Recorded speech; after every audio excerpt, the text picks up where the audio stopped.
नमस्कार विद्यार्थी मित्रांनो, आजचा आपला मुख्य मुद्दा हा राज्यसेवा एक्झाम, संयुक्त गट ब एक्झाम या परीक्षांसाठी तुमची राहिलेल्या दिवसांमध्ये तयारी कशी असायला पाहिजे या संदर्भात आहे। मला अगदी पूर्णपणे क्लॅरिटी आहे, पूर्णपणे माहिती आहे की भरपूर सारं ऑलरेडी तुमच्याकडे गायडन्स पोहोचलेला आहे तुमच्यापर्यंत, तुमच्या डोक्यामध्ये मे बी तुमच्या पेजेसवरती पण उतरलेला असणार आहे त्या गोष्टी की आपल्याला कशा कशा पद्धतीने अभ्यास करायचा आहे।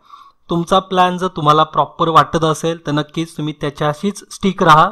ज्या विद्यार्थ्यांमध्ये थोडं आणखीन कन्फ्युजन आहे किंवा क्लॅरिटी मिळाली नाही ना, तर अशांनीच पुढचं येणार आहे आपलं सेशन बघा, कारण उगाचच हे पण लेक्चर ऐकाल, तुम्हाला बाकीच्यांनी पण गायडन्स दिलेला असतो, त्यांचा चुकीचा आहे असं मला म्हणायचं नाही आहे, पण तुम्हाला जर त्यांचा आवडला असेल कुणाचाही किंवा तुमच्या स्वतःचा, तरी अगदी त्याला प्रॉपरली फॉलो करा।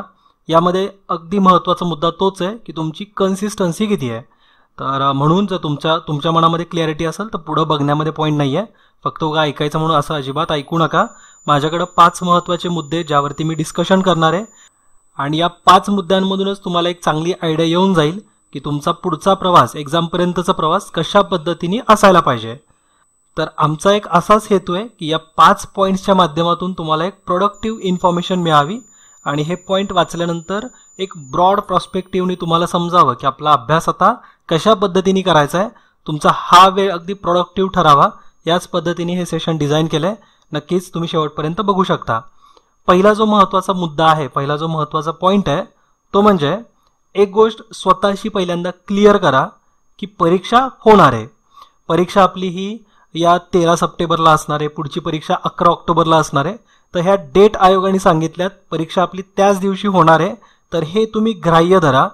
असा विचार अजिबात करू नका की सध्या कोरोनाची परिस्थिती कशी आहे, पुण्यामध्ये, मुंबईमध्ये, मोठ्या मोठ्या शहरांमध्ये पेशंट्सचा नंबर वाढत चालला आहे, पण तरीसुद्धा तिथलची इकॉनॉमी रुळावरती येण्याचा प्रयत्न करते, पूर्ण हालचाली अगदी सुरळीत होण्याचा प्रयत्न सुरू आहे। त्यामुळे तुम्ही अजिबात असा विचार करू नका की सध्याच्या परिस्थितीमुळे तुमची एक्झाम पुढे ढकलली जाईल वगैरे, कारण अशीच जरी स्थिती राहिली तरी तुमची एक्झाम ही ठरलेल्या तारखांना होणारच आहे। ओके, तर एक पहिल्यांदा क्लिअर करा, कारण असतं असं मनामध्ये की आपल्याला नंबर वगैरे वाढताना दिसत आहेत पेशंट्सचा, त्याच्यामुळे एक वाटू शकतं की एक्झाम मे बी आणखीन पुढे ढकलली जाईल, आणखीन पुढे ढकलली जाईल, किंवा कुणाकुणाची इच्छा पण तशी असते की अभ्यासच करायचा नाहीये तर जाऊ द्या आपली एक्झाम होऊ द्या पुढं, पण तसा अजिबात विचार करू नका, ती एक वेगळी मानसिकता आहे तुमची। तर त्याच्यातून पहिल्यांदा बाहेर या, एक स्वतःला क्लिअर करा की परीक्षा आपली होणारच आहे। उलट जेवढी परीक्षा डिले होईल ना तेवढं तुमचं वय वाढत चाललंय, आणखीन रिझल्ट यायला आणखीन उशीर होत जाईल, तुमचा जो इंटेन्सिटी असते अभ्यासाची ती पण थोडीशी कमी कमी होत जाईल। तर असं नाही झालं पाहिजे ना, तर म्हणून पहिल्यांदा असं स्वतःशी पहिल्यांदा ठाम राहा की आपल्याला ही परीक्षा द्यायची आहे, या राहिलेल्या दिवसांमध्येच आपली परीक्षा होणार आहे। आणि आणखीन एक महत्त्वाचा मुद्दा आहे जो तुम्ही क्लिअर करायचा आहे की राज्यसेवेची एक्झाम आणि संयुक्त गट ब ची एक्झाम, या एक्झामसाठी असा काही वेगवेगळा स्टडी प्लॅन करण्याची गरज नाही आहे। दोन्ही परीक्षांमध्ये ऑलमोस्ट सगळे विषय सारखे आहेत, फक्त विषयाची खोली वेगवेगळी आहे, म्हणजे डेप्थ वेगवेगळी आहे, पण दोन्ही परीक्षांसाठी ऑलमोस्ट सगळे सब्जेक्ट सारखेच आहेत। तर म्हणून जे विद्यार्थी राज्यसेवेची तयारी करतात अशांनी संयुक्त गट ब ची तयारी तर ऑटोमॅटिक होतेच, आणि जे विद्यार्थी खास करून फक्त संयुक्त गट ब साठी प्रिपरेशन करतात तर अशांनी सुद्धा जे पुढं नियोजन दिलं असणार आहे त्याच पद्धतीने फॉलो करा। खरं तर पुढं नियोजन वगैरे काही दिलेलं नाहीये, प्रत्येक अशा काही पर्टिक्युलर एक्झामसाठीचा प्लॅन नाही आहे हा प्लॅन आहे की तुमचा पुढचा प्रवास, या राहिलेल्या 75 दिवसांचा 100 दिवसांचा प्रवास कशा पद्धतीने असायला पाहिजे। तर या संदर्भातचे हे महत्त्वाचे 5 पॉईंट आहेत। पहिला पॉईंट तुम्हाला समजलाय, पहिल्यांदा क्लॅरिटी महत्त्वाची आहे। दुसरा पॉईंट आहे की कन्सिस्टन्सी इज द की, म्हणजे तुमच्या श्रमाचं सातत्य हेच तुम्हाला यश मिळवून देणारं असणार आहे। की आपण काल 4 तास अभ्यास केला होता, मी काल 2 टॉपिक कव्हर केले होते, तर आज ॲटलिस्ट मी 2 तरी करावेत, त्याच्यानंतर आणखीन वाढूयात आपण, पण कन्सिस्टन्सीमध्ये आपलं सातत्यामध्ये कुठलाही फरक पडायला नको, बदल व्हायला नको, अगदी व्यवस्थितपणे तुमचं सातत्य अभ्यासामधलं टिकून राहावं। तर हेच एक महत्त्वाची गुरुकिल्ली आहे। त्याचबरोबर तुमचं ॲटिट्यूड कसं आहे ते सुद्धा मॅटर करतं, की तुम्ही कारणं देताय का स्वतःला, कारण कुठलंही कारण देण्याची सध्याची वेळ नाही आहे। असे बरेचसे जण म्हणत असतील की माझं साहित्य पुण्यामध्येच राहिलं, अभ्यासाच्या नोट्स पुस्तकं वगैरे पुण्यामध्ये राहिले आहेत, मुंबईमध्ये राहिले आहेत, आणि आता मी गावाकडे आलोय तर माझ्याकडे लिमिटेड सोर्स आहेत, तर मग माझा अभ्यास कसा होईल। तो स्वतःच्या अभ्यासावरती स्वतः क्वेश्चन मार्क करण्यापेक्षा जे आहे जिथं आहे तिथूनच सुरुवात करा, आणि तो ॲटिट्यूड असू द्या की मला ह्या अशा पद्धतीच्याच वातावरणामध्ये राहायचंय, तुम्ही जिथं आहात तिथं बसूनच अभ्यास करायचा आहे. मग घरी असाल, कुठेतरी रूमवर असाल, कुठेतरी अडकलेला असाल, तिथं बसूनच अभ्यास करायचा आहे. हे पहिल्यांदा ॲक्सेप्ट करा आणि त्याच ॲटिट्यूडमध्ये तुमची तयारी असू द्या. पुढचे येणारे दिवस हे तुमच्या सातत्यावरती डिपेंड असणार आहेत, तुमच्या ॲटिट्यूडवरती डिपेंड असणार आहेत. आणि आणखीन एक महत्त्वाचा मुद्दा आहे की अभ्यास करताना ना सिरियस बनू नका. म्हणजे हे सगळी प्रोसेस जी सुरू आहे ना, ह्या प्रोसेसला थोडं एन्जॉय करा. सिरियस बनून फक्त याचा एक घटक बनू नका. कारण फक्त जर सिरियस असाल तर अभ्यासाबद्दलची भीती वाटत जाईल. तुम्ही जे वाचताय ते डोक्यामध्ये जाणार नाही. अभ्यासाबद्दल सिरियस बनण्याऐवजी मी म्हणेल की क्युरियस बना. तुम्हाला अभ्यासाबद्दल नवीन नवीन शिकण्याची क्युरिओसिटी असली पाहिजे. कारण ज्यावेळेस तुम्हाला एखाद्या गोष्टीबद्दल क्युरिओसिटी असते ना, तर ती गोष्ट तुमच्या डोक्यामध्ये आणि किंबहुना डायरेक्टली मनामध्ये सुद्धा उतरते. आणि मी तुम्हाला वारंवार सांगत आलो आहे की अभ्यास हा डोक्यामध्ये तर शिरलाच पाहिजे आणि खरं आपलं एम हे अभ्यासाला मनामध्ये उतरून घ्यायचं असलं पाहिजे. कारण त्या गोष्टी आपण कधीच विसरणार नाही आहे. क्युरिओसिटी जी असते ना ती लहान बाळांमध्ये खूप दिसून येते आणि त्या क्युरिओसिटीमुळे ते नवीन नवीन गोष्टी पटपट शिकतात. तर तीच तुमच्या अभ्यासामध्ये सुद्धा क्युरिओसिटी असायला पाहिजे. तर हा एक दुसरा महत्त्वाचा मुद्दा. त्यानंतर तिसरा पॉईंट जो आहे तो म्हणजे अभ्यासू परीक्षार्थी बना. अभ्यासू विद्यार्थी बनू नका, अभ्यासू परीक्षार्थी बना. दोन्ही तुम्हाला थोडंसं सारखंच कधीतरी सारखंच ऐकलंय, अभ्यासू अभ्यासूच काहीतरी म्हणतायत असं वाटेल, पण याच्यामध्ये फरक आहे, थोडा डीप लेवलचा फरक आहे. तो कसा, तर तुम्ही कॉलेजमध्ये ज्यावेळेस असताना तर त्यावेळेस एक विद्यार्थी म्हणून तुम्ही परीक्षा देता. परीक्षा पास व्हायचं आहे, 6 एक विषय असतात, तर प्रत्येक विषयामध्ये पर्टिक्युलर मार्क घ्यायचे आहेत. परीक्षा पास झाल्यानंतर माहिती आहे की तुम्ही 11वीतून 12वीमध्ये जाल, फर्स्ट इयरमधून सेकंड इयरमध्ये जाल, हे तुम्हाला माहिती आहे. पण ज्यावेळेस तुम्ही स्पर्धा परीक्षांची तयारी करता त्यावेळेस तुमचा स्पर्धा परीक्षेतला ॲटिट्यूड कसा आहे, तुमच्याकडं पेपर सॉल्विंग टेक्निक आहेत का, तुम्ही एक चांगले परीक्षार्थी आहात का. कारण फक्त आणि फक्त परीक्षाच तुम्हाला द्यायचं हेच तुमचं काम असतं. कॉलेजमध्ये इतर अभ्यास करणं, क्लास अटेंड करणं किंवा वर्षभर काहीतरी चाळे करणं आणि परत परीक्षा देणं हे असे वेगवेगळे टप्पे असतात. पण ज्यावेळेस तुम्ही स्पर्धा परीक्षेची तयारी करताय तर एकच टप्पा आहे, तो म्हणजे परीक्षा देणं. आणि जर पास झाला तर चांगलंच आहे, नाही पास झाला तर सापशिडीमध्ये जसं होतं ना की सापाने गिळलं की डायरेक्ट झिरोवरती, तसंच होणार आहे. तर स्पर्धा परीक्षा ही अशाच पद्धतीची असते. तुम्हाला फक्त तुमचा माइंडसेट त्या पद्धतीने डेव्हलप करायचा आहे की आपल्याला एक्झाम हॉलमध्ये पेपर सॉल्व करण्याच्या टेक्निक माहिती असणं गरजेचं आहे. फॉर एक्झाम्पल, समजा एक विधानं दिलीत, 4-5 विधानं दिलीत, मोठी मोठी विधानं दिलीत आणि त्याचे 4 पर्याय दिलेत. आणि हा समजा एक व्यक्तींचं वर्णन केलेलं एक विधान आहे आणि त्यावरून आपल्याला व्यक्ती कोण आहेत ते ओळखायचे. समाजसुधारकांशी संबंधित जनरली हा क्वेश्चन येतो. मग जो विद्यार्थी जो फक्त अभ्यासू आहे किंवा त्याला ते पेपर सॉल्विंग टेक्निक नाही आहेत ना, तर तो काय करेल, 5च्या 5 विधानं वाचत बसणार आहे. त्यानंतर पर्याय वाचणार. पर्याय वाचल्यानंतर त्याच्या लक्षात येईल की अरे हे तर मी 4 नावं पहिल्यांदाच आयुष्यामध्ये ऐकलीत, अशा प्रकारच्या व्यक्तिमत्वांवरती मी आधी कधी वाचलंच नव्हतं, ऐकलंच नव्हतं. म्हणजे काय झालं की त्याचा वेळ पूर्ण वाचण्यामध्ये गेला. त्यानंतर त्याचा हा सुद्धा समज झाला की मला हा क्वेश्चन जमत नाही आहे कारण मी या समाजसुधारकांबद्दल वाचलेलंच नाही आहे. मग हे सगळा त्याचा वेळ खाण्याचे काम झाले. जो विद्यार्थी थोडा स्मार्ट आहे, त्याला एक्झाम सॉल्व करण्याचे किंवा पेपर सॉल्विंग टेक्निक ज्याच्याकडे आहेत तो काय करेल, तर अशा प्रकारचे मोठे क्वेश्चन ज्यावेळेस दिसतात ना आणि पर्याय छोटे छोटे आहेत, कारण व्यक्तीचं नाव हे फक्त 2 अक्षरी असतं, तर ते 4च्या 4 पर्याय म्हणजे 8 शब्द फक्त तो पहिल्यांदा वाचून घेईल. त्याला लक्षात येईल की अरे या 8 शब्दांपैकी म्हणजे 4 नावांमध्ये एकही नाव माझं ओळखीचं नाही आहे. तर तो ती विधानं वाचतच बसणार नाही, त्याचा वेळ वाचणार आहे आणि तो ॲक्सेप्ट करतोय की हा क्वेश्चन मला जमणार नाही म्हटल्यानंतर पुढच्या क्वेश्चनसाठी तो आणखीन एफर्ट्स देऊ शकतो किंवा पुढचे 1-2 क्वेश्चन त्याचे आणखीन एक्स्ट्रा सॉल्व करता येतील. तर हा ॲटिट्यूड जो असतो तो तुमचा येणं खूप गरजेचं आहे, तो डेव्हलप व्हायला पाहिजे. आणि म्हणून मी तुम्हाला सांगतो की पेपर सॉल्विंग टेक्निक महत्त्वाच्या असतात. तुमचं नॉलेज हे एक्झाम हॉलमध्ये तुम्हाला 50-60% कामी पडेल, पण राहिलेलं 40% जे आहे तर ते पूर्णपणे पेपर सॉल्विंग टेक्निक हे तुम्हाला कामी पडतील. ठीक आहे, म्हणजे त्यासाठी मॅक्झिमम प्रॅक्टिस करणं हाच एक पर्याय आहे. त्याचबरोबर एक्झाम हॉलमध्ये पॅनिक व्हायचं नाही आहे. तिथं तुम्हाला मॅच्युअरली बऱ्याचशा गोष्टी हँडल कराव्या लागतात. ॲक्सेप्ट करावं लागतं की हा मला विषय माहीत नाही आहे, हा टॉपिक मला माहीत नाही आहे, चला आपण पुढच्या क्वेश्चनकडे जाऊ, हा वेळ वाचवायचा आहे. त्यानंतर असं बऱ्याचशा वेळेस होतं की इलिमिनेशन मेथड वापरून सुद्धा आपल्याला काही क्वेश्चन अटेम्प्ट करता येतात. आणि हे सगळं कशासाठी चालू असतं, कारण पर्टिक्युलर वेळेमध्ये पर्टिक्युलर नंबर ऑफ क्वेश्चन आपल्याला सॉल्व करायचे असतात.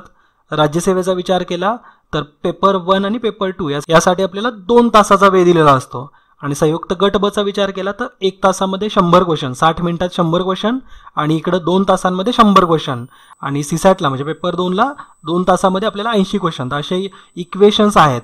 म्हणून तुम्हाला मेन चॅलेंज हे असलं पाहिजे की मिनिमम आपल्याला त्या पर्टिक्युलर टाइम फ्रेममध्ये मॅक्झिमम क्वेश्चन सॉल्व्ह करता यायला पाहिजेत, मॅक्झिमम क्वेश्चन वाचून झाले पाहिजेत.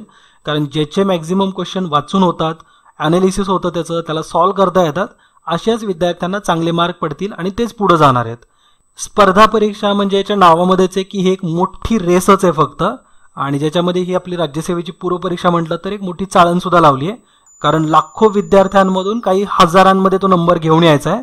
तर म्हणून जास्तीत जास्त मार्क घेणं हाच आपला हेतू असायला पाहिजे. एखाद्या विषयामध्ये PhD करणं हा आपला अजिबात हेतू नको.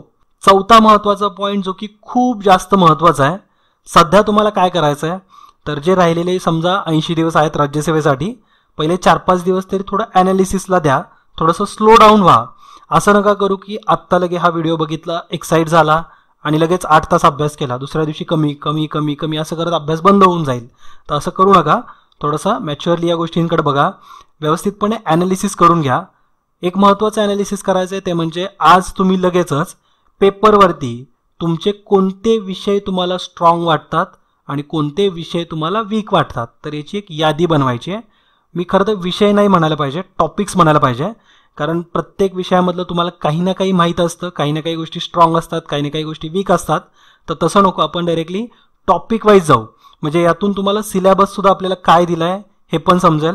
म्हणजे भारताचा भूगोल जर म्हटलं तर त्याच्या अंतर्गत जे वेगवेगळे टॉपिक येतात ना, नदी प्रणाली असेल, डोंगर रांगा असतील, त्यानंतर आपली बेटं असतील, किनारी प्रदेश असेल, प्राकृतिक भूगोलामधले इतर काही गोष्टी असतील, हवामान, मृदा, पर्जन्य, ह्या सगळ्या गोष्टींपैकी समजा मला स्ट्रॉंग विषयांची यादी बनवायची तर मी हे सब्जेक्ट त्याच्यामध्ये लिहून टाकल, हे टॉपिक लिहून टाकल. वीकमध्ये मी काय लिहिणार आहे तर लोकसंख्या. त्यानंतर भारताच्या भूगोलामधलं समजा उत्तरेकडील मैदानी प्रदेश मला थोडासा वीक जात आहे तर तो मुद्दा मी लिहून घेईल. याने काय होणार आहे तर तुम्हाला तुमचा सिलेबस सुद्धा काय आहे हे सुद्धा समजेल. त्यापैकी कुठले पॉईंट तुम्हाला येतात हे पण तुम्हाला कळणार आहे, कोणते येत नाही ज्याच्यावरती काम करायचं आहे या गोष्टींची सुद्धा यादी तयार होईल. आणि जे ऑलरेडी येतात तर त्या विषयांचे जास्त मागं लागू नका, कारण तुमची एक्झाम ही 2 महिन्यापूर्वीच झालेलीच आहे. पण तुम्ही लकी आहात की तुमची एक्झाम पुढे ढकलली गेली आणि त्याच्यामुळे आणखीन तुम्हाला टाईम मिळाला. या टाईममध्ये ऑलरेडी आम्ही सांगत होतो की तुम्ही अशा पद्धतीने अभ्यास करायला पाहिजे, पण तरी आपण समजून घेऊ की तुम्ही हा अभ्यास केला नसेल तर ॲटलिस्ट आत्ता तरी तुमच्या वीक सब्जेक्टवरती थोडंसं लक्ष द्या. त्यावरती जे आयोगाने क्वेश्चन विचारले होते, कोणत्या मुद्द्यावरती विचारले होते, तेवढे मुद्दे तरी करून घ्या. आणि या आधीचा जो स्ट्रॉंग विषयांचा अभ्यास आहे तो ऑलरेडी तुमचा अगदी खूप स्ट्रॉंग असेल ना तर त्याला खरंच हात लावू नका. फक्त तुम्ही त्यावरती क्वेश्चन सॉल्व्ह करून प्रॅक्टिस करा, पण पुन्हा 0पासून वाचायची गरज नाही आहे. फॉर एक्झाम्पल जर तुम्हाला राष्ट्रपती हा पॉईंट पूर्ण माहितीच आहे तर पुन्हा कशाला तो वाचताय, त्याच्यावरती डायरेक्ट प्रॅक्टिस करा ना. मग एखादा विषय पॉलिटीमधला जो येत नाही आहे, जो वीक वाटतोय, तेवढ्याच विषयावरती सध्या अभ्यास करा. कारण या दिवसांमध्ये कुठलाही अभ्यासक्रम पूर्ण वाचून होणं शक्य नाही आहे. त्यामुळे फक्त तुम्हाला सिलेक्टिव्ह अभ्यास करायचा आहे. सिलेक्टिव्ह अप्रोचने अभ्यास करा. आणि जो तुमचा वीक सब्जेक्ट आहे, आता हे वीकसुद्धा ओनेस्टली सांगायचं, म्हणजे तुम्ही अगदी स्वतःची प्रामाणिक राहा. कारण असं बऱ्याचशा विद्यार्थ्यांच्या बाबतीमध्ये होतं. 2 प्रकारचे विद्यार्थी असतात की एक जणाला काय की काहीच येत नाही आहे तरी तो म्हणत राहतो की मला सगळं येतं आहे, आणि दुसरा असा असतो की त्या विषयामधलं त्याला ऑलरेडी बरंचसं सगळं माहीत असतं पण तरी तो ॲक्सेप्ट करत नाही आहे, तो घाबरलेला आहे, तो म्हणतो की मला येतच नाही आहे. राष्ट्रपती मुद्दा हा बिचाराला त्याला माहिती असतो, त्याच्यामधले जे ठळक पॉईंट आहेत ज्यावरती क्वेश्चन येतील हे सगळं माहिती असतं, पण तो ॲक्सेप्ट करत नाही आहे आणि त्याच्यामुळे त्याला त्याची भीती खात राहते आणि अभ्यास होत नाही आहे. तर अशा दोन्ही विद्यार्थ्यांमध्ये नका राहू, थोडंसं प्रॅक्टिकल बना आणि स्वतःशी प्रामाणिक राहा. ठीक आहे. आणि जास्त वेळ ऑलरेडी तुमचा घेतोय मी, तर शेवटच्या डायरेक्टली 5व्या पॉईंटकडे येऊ. हा पॉईंट आहे तुमच्या आवडता, तो म्हणजे विषयांची निवड रोज कशी करायची आहे, अभ्यास रोज कसा करायचा आहे. तर अगेन सिम्पली मी तुम्हाला असंच सांगेल, प्रत्येकाचा अभ्यास करण्याचा प्रत्येकाचा दृष्टिकोन आहे ना, तर तो वेगवेगळा असतो. तर म्हणून मी तुम्हाला वारंवार असं सजेस्ट करत आलो आहे की अभ्यासाला, सब्जेक्ट्सला 2 कॅटेगरीजमध्ये ठेवा. एक म्हणजे ऑड दिवशी मला हे विषय करायचे आहेत, इवन दिवशी मला हे विषय करायचे आहेत. याने काय होईल, अभ्यास इंटरेस्टिंग बनतो. आता हे इवन आणि ऑड म्हणजे नेमकं काय, इवन म्हणजे समदिवस आणि ऑड म्हणजे विषम दिवस. हे तारखेंवरून ठरतं. आज 24 एप्रिल आहे, तर आज समजा आपण असं करूयात की इवन डे आहे तर इतिहास, राज्यशास्त्र, अर्थशास्त्र हे 3 विषय आपण अभ्यासायचे आहेत. जो आपला ऑड दिवस असणार आहे, विषम दिवस जो असणार आहे 25 तारखेला, आपण भूगोल, विज्ञान आणि अर्थशास्त्र, तर हे 3 विषय त्यावेळेस आपण अभ्यासू. यामध्ये एक गोष्ट लक्षात ठेवा की तुम्हाला दररोज न चुकता आत्तापासूनच सीसॅटची प्रॅक्टिस करायचीच आहे. त्यामध्ये 2 तास तुम्ही वेळ द्या. जो 2 तासाचा वेळ तुम्ही एक्झाम हॉलमध्ये घालवणार आहात, दुपारचा वेळ, तर तोच वेळ तुमच्या सीसॅटच्या प्रॅक्टिसचा असायला पाहिजे. आता सीसॅटची बेस्ट प्रॅक्टिस हीच असते की आपण directly previous year question paper अभ्यास करणे, ॲनालिसिस करणे. जे आयोगाने आपल्याला उतारे विचारलेले असतात, म्हणजे जे पॅसेज विचारलेले असतात, दिलेले असतात, तर ते तुम्ही वाचले पाहिजेत. ठीक आहे. या व्यतिरिक्त आणखीन एक महत्त्वाचं काम जे तुम्हाला रोज करायचं आहे, मग तो ऑड दिवस असेल किंवा इव्हन दिवस, रोज तुम्हाला करायचं आहे, ते म्हणजे टेस्ट सॉल्व करायच्यात. टेस्ट कशा सॉल्व करायच्या, तर एक टार्गेट तुम्हाला मी सांगतो की तुम्ही पूर्ण जर व्यवस्थित हा प्लॅन फॉलो करत असाल तर तुम्ही 8000 क्वेश्चन सॉल्व करणार आहात. वाटत नाही ना 8000 क्वेश्चन आपण सॉल्व करू? थोडासा विचार करा. रोज फक्त 100 क्वेश्चन सॉल्व करायचे आहेत. रोज 100 क्वेश्चन 80 दिवसांमध्ये 8000 क्वेश्चन होतात. ठीक आहे. तर 8000 क्वेश्चन ॲटलिस्ट 7500 क्वेश्चनचं तरी टार्गेट असायला पाहिजे.